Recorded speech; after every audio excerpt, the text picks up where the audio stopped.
This is Ag Matters PM from the Iowa Agribusiness Radio Network, brought to you by the Iowa Soybean Association, your daily recap of the information that affects Iowa's farmers, producers, and consumers, right here in the heart of the heartland. With reports from our award-winning broadcast team of Dustin Hoffman, Riley Smith, and Mark Magnuson. Now, from the IARN studios in Des Moines, here's Riley Smith. Good day and welcome to Ag Matters PM from the Iowa Agribusiness Radio Network. I'm Riley Smith. Today is Tuesday, July 9th of 2024. We're so glad you can join us for today's show. In today's episode, I had a chance yesterday to visit the Food Bank of Iowa as they received a generous donation from the Iowa Egg Council, Rose Acre Farms, and Hatch. I visited with Food Bank of Iowa CEO Michelle Book, as well as the new Iowa Egg Council CEO Mindy Larson. We had a great conversation about that donation. That'll be coming up in a little bit. But first, let's take a look at the closing markets. It's time now for the Ag Matters PM Closing Market Summary, your source for market analysis and settlement prices from the day's trade in Chicago, courtesy of the folks at agmarket.net. At the end of another trading day in the ag marketplace, we're here with Ross Baldwin of agmarket.net. First off, Ross, what's been going on in the grain markets today? Hey, Riley. Corn and wheat had a pretty quiet day. Corn's going into the last minute here of trade, and it's nearly unchanged, up a quarter of a penny. Wheat was unchanged, up a penny. And soybeans, they found some pretty aggressive selling here for the second day in a row today, with November beans losing 21, 22 cents here today, which coupled with yesterday's losses, November beans are 50 cents lower on the week right now. So looking at the market focus right now, obviously the weather being a huge thing. We've got flooding that we've seen here in Iowa, tornadoes as well. Now we've got the hurricane hitting parts of the country as well. We're at a volatile period right now for weather. How is that weighing into the markets? From a seasonal standpoint, the month of July, it's a hard month to have the grain markets rally, especially when you do have rain going across the Corn Belt. As you mentioned, we've had areas that have had some horrible flooding. My area is actually one of them where we're along the Little Sioux River bottom here, and we've lost a lot of acres. But I think the biggest thing the market wrestles with is rain makes grain, and even though there are areas that have had horrible flooding, you've got some areas of the Corn Belt getting really bad hail moving through the areas. You've got a lot of other places that are getting strong rains, and it just rain makes grain, and that's the biggest thing for the market to struggle with. We do have the WASDE report that'll come out here this Friday, and a lot of people, just given what the forecast has been with the rain that we've seen and really adequate temps, a lot of people are looking for the USDA to leave their yield unchanged, which is 181 on corn and 52 on beans. So with the acres increase that we saw on the quarterly stocks and acres report at the end of June, with that increase for corn, you're looking at a 2.3 probably billion bushel corn carry out. And beans, there's a little bit less acres, but for beans, you're still looking at a carry out of around 440 million bushels. So those are really ample numbers, and we're seeing that play out in the market as the funds are short corn and beans. We should actually, the COT report that came out yesterday, it was the second largest short position that they've held in corn. The report we'll see this Friday, that cutoff is as of today's close. So we should come this Friday see the funds with the new all-time record corn short. And then looking at the livestock side of the marketplace, how did cattle and hogs trade today? They had another lower close here. Really aggressive selling developed around 11 a.m. across the cattle markets. And the last 2 days, cattle, they started the day rallying, and only to run into selling pressure the last 2 days with triple-digit losses. So it really, even as corn's had such a big sell-off, I mean, Dees corn's down 15 cents on the week. Feeders have sold off the exact same time they have. Feeders are actually, they'd be a few dollars lower than before the quarterly stocks report came out, when corn got hammered that day too. So we're seeing a lot of selling just across commodities as a whole.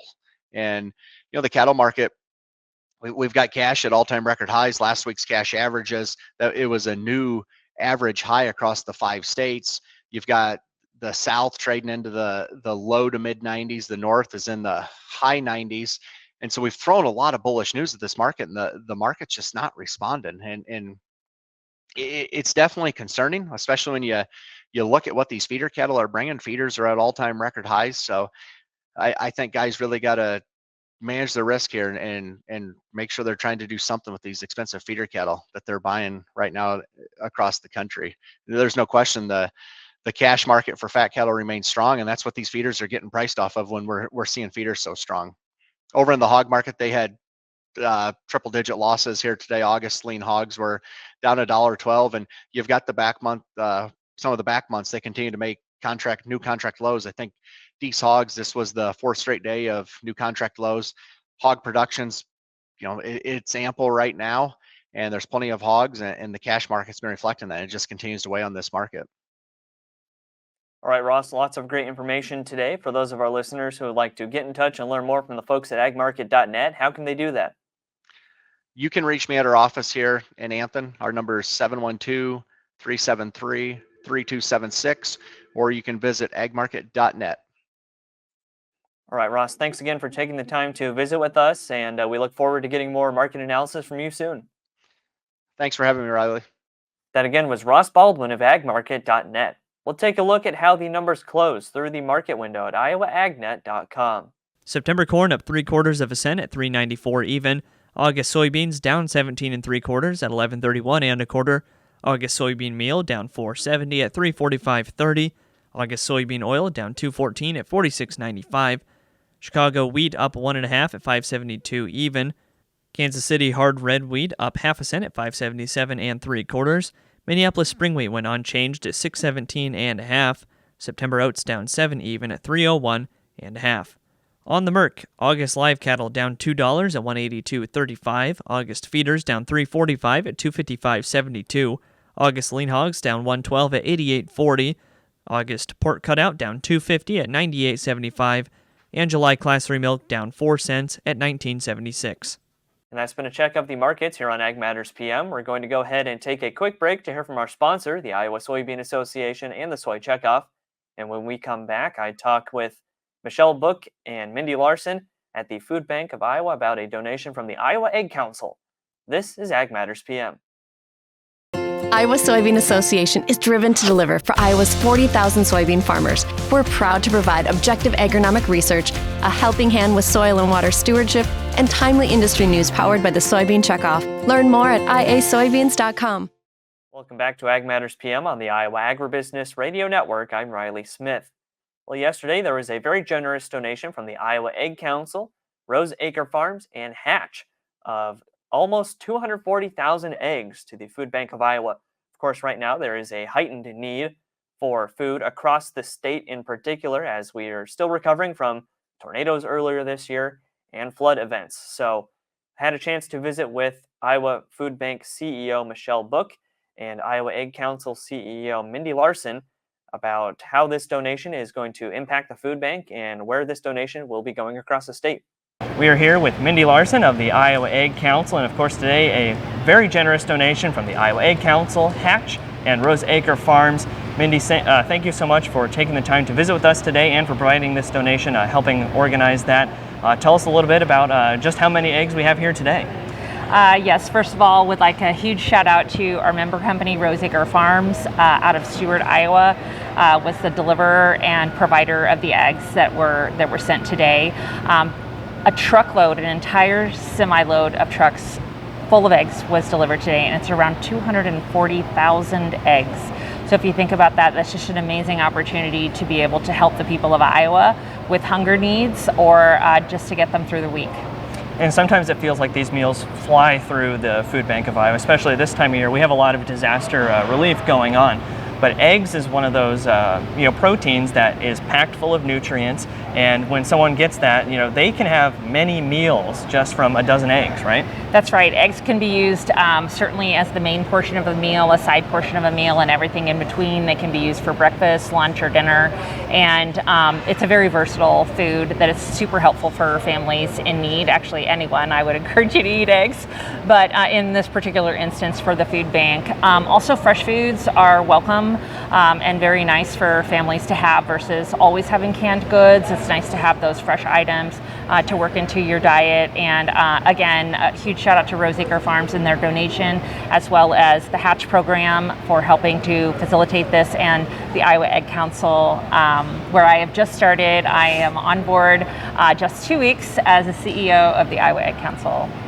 Well, and let's talk about that as well. What's it been like to have that starting off with the Iowa Egg Council? How's it been so far? I am thrilled to be on board. I had the opportunity to meet all of the board members of the North Central Poultry Association as well as the Iowa Egg Council, because they work together, although they are separate organizations, and have had a great opportunity to also work with the previous retiring director, Kevin Stiles, and I just couldn't be happier to be on board and to be working to promote this important industry in our state. And of course, back to today's donation, what better way to represent Iowa's egg farmers than with a generous donation to those who are in need like this? Absolutely. There's really no better opportunity to show the value of eggs and how much they are needed, as well as a tasty opportunity for everyone else in Iowa as well. Food Bank of Iowa CEO Michelle Book highlighted the fact that eggs being easy to cook also makes them a great food pantry item. All right, we are here with the CEO of the Food Bank of Iowa, Michelle Book. Very generous donation that we've received today from the Iowa Egg Council, Roseacre Farms, and Hatch. Almost 240,000 eggs donated. There's really a heightened need for food right now. So Michelle, tell us about this donation and just how much it's going to help out. Absolutely, thank you. It couldn't come at a better time. Kids are home from school right now. Almost 50% of our kids in Iowa get free and reduced breakfast and lunch at school. So during the summer, families have to come up with 10 extra meals every week for every child. And what makes a better meal than eggs? They're perfect for breakfast, they're perfect for lunch and dinner. So these will go out of our door so quickly, and they'll go across all 55 counties of Iowa and out into homes immediately. Right now, folks need that help. We've got 15% of our kids live in poverty. 11% of Iowans overall are living in poverty, and food insecurity and poverty go hand in hand. We've got hard-working Iowa families that just can't make ends meet. And hardworking Iowa families appreciate eggs. And those hardworking families are not only, working to provide, but they're working a lot of hours. Yeah. And those kids not only, they sometimes have to take care of themselves. So very important to have something that's easy to make as well. And what's easier to make for a meal than some good quality Iowa eggs? Well, mom can hard cook a dozen, leave those in the refrigerator for the kids to have when they get up in the morning. But I'll tell you, the first thing I taught my grandson to cook was eggs. This is how you fry an egg, and if you know how to fry an egg, it'll sustain you for the rest of your life. So my 9-year-old grandson can fry an egg, and my 90-year-old dad often made an egg sandwich for dinner. So I don't care 9 or 90, it's a high quality meal, 70 calories, 6 grams of protein, nothing better than that. And of course, this donation speaks to the generosity of Iowa's egg farmers as well, because we know that, like I said earlier, a heightened time of need, and to come through with this large of a donation is really going to help a lot of people. Well, yes, but this is a long-term relationship. We're past dating, and we're committed now with the Iowa Egg Council. Ross Dean of Versova Farms, he was on our board a few years ago, and Ross got this Cracking Hunger campaign started, where all the egg producers in Iowa came together as a coalition to make sure every pantry visitor was able to take eggs home. And of course, I've alluded to this a few times, heightened need for food right now with the disasters that have struck across Iowa. How's that going so far with the food bank contributing to that relief effort? And what more do you guys need to make sure that this battle can be won? Yeah, it's right now we're in a really tough spot with flooding, tornadoes. Several of our communities have been hit.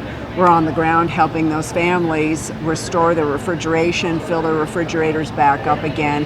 And again, eggs are easy to get to them, easy to prepare. Of course, they require refrigeration. But again, They don't need potable water to make them. As long as they have a heat source and a pan, they've got breakfast, lunch, and dinner. All right, Michelle, thank you so much for taking the time to visit with us today. Is there anything else with the Food Bank of Iowa that our viewers should know about today? I would just like folks to know, if you do need help, go to foodbankiowa.org and click the Find Food button. If you can help another family right now, please consider doing that. $2 a day donated to Food Bank of Iowa will feed an Iowan for a week. 96 cents of every dollar donated to Food Bank of Iowa goes directly to food and getting that food to people who need it most. Again, always great to see donations like that come through at the Food Bank of Iowa. That's all we have for today's episode of Ag Matters PM. Thanks again for tuning in. You can find all of our content on our website at iowaagnet.com. Also follow us on social media at Facebook, X, LinkedIn, and TikTok, and find our video content as well as previous episodes of AM PM on our YouTube channel. Make sure you subscribe and hit the notification bell to see when those videos go live. Don't forget as well our morning, midday, and closing market podcasts, as well as the Iowa Ag Matters podcast and Pod to Potential. You can find those on your favorite podcasting services on Apple, Amazon, Google, Spotify, and Podbean. From the Iowa Agribusiness Radio Network studios in Des Moines, I'm Riley Smith. On behalf of Quentin Slater, Mark Magnuson, Dustin Huffman, and Andy Peterson, we thank you for watching. This has been Ag Matters PM.